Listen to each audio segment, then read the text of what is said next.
د لوی اختر د رانږدې کېدو سره سم د څاروو میلې ولګېدې.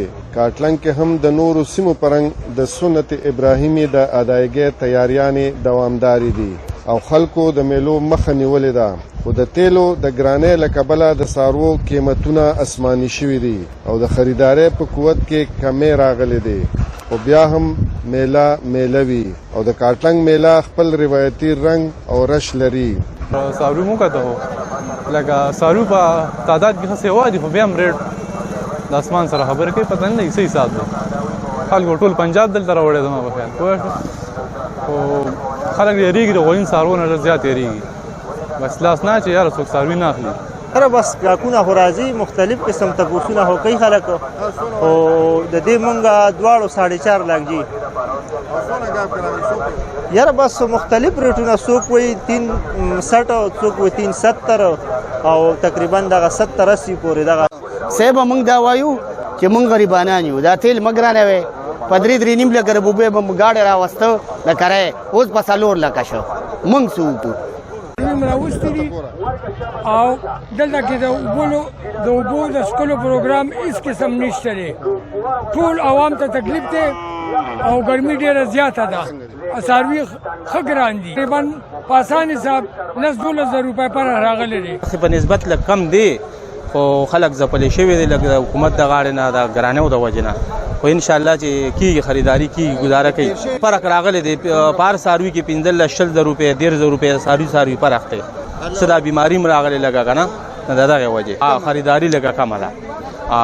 لمبسکن چې کوم بیماری راغلی ده لکه تېره ځل جمعې په ورځ باندې دلته یو 3 څاروي راغلي وو که نه لکه خلکو هم نه دي په کار چې لکه میلې داسې قسمه څاروي راولي او په کار هم نه دي څوک والي چې په کوم څاروي باندې دانې ډېرې نو په کار نه دي څوک والي او ریټ چې کم دی پروس کال نه سکل چې کم ریټ تقریبا کم از کم هر یو څاروی 25,000 روپۍ لګ بګ ګران شوی دی.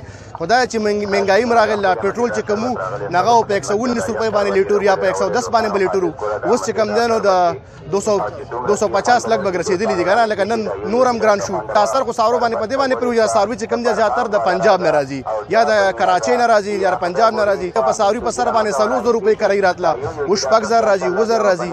بل دا چې مهنګایي ډېره ده نو خلک هم کوشش کوي چې موږ پیسې هم لږې ولګي او قرباني هم وکړو. څو په تاسو کې وپاتې دي او درې موس خرڅ کړل نه چې دا خو مې داسې خرڅ کړل خو د خلکو ذهن دلته نه جوړېږي. د دې وزن چې ماته اندازه نه لګي. موږ کسبانو بیپاریانو په 470 روپۍ کیلو چې زه به ورته د سپېدو په کانټه باندې تلم په 2 کانټو به ورته تلم کرایي به هغې ورکړي د کانټې پیسې به زه ورکوم. سلام څه نوم دی؟ جواد. او د کوم ځای راغلی؟ کاټلنګ بازار. دا تو څه راغلی؟ څاروي مې اخیستل. څاروي څنګه دي؟ څاروي ریټ نه یې بو دي زیات دي او څونه زیات دي؟ لکه تېر کال څنګه وو تاسو په تېر کال هم دغسې ښه کال هغې کې څونه فرق راغلی؟ 60-70-80 روپۍ پر فرق راغلی. دا پیل خلکو تپوس دی خریداري خو وروسته کېږي.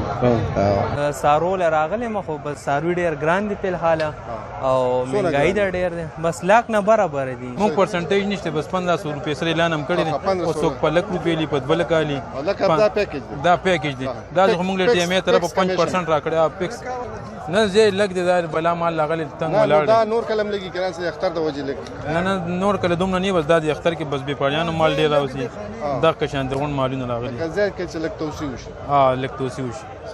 لکه د هر قسمه څاروي په نظر راځي او د نظر دي نشي قیمتونه یې سړی قیمه کوي.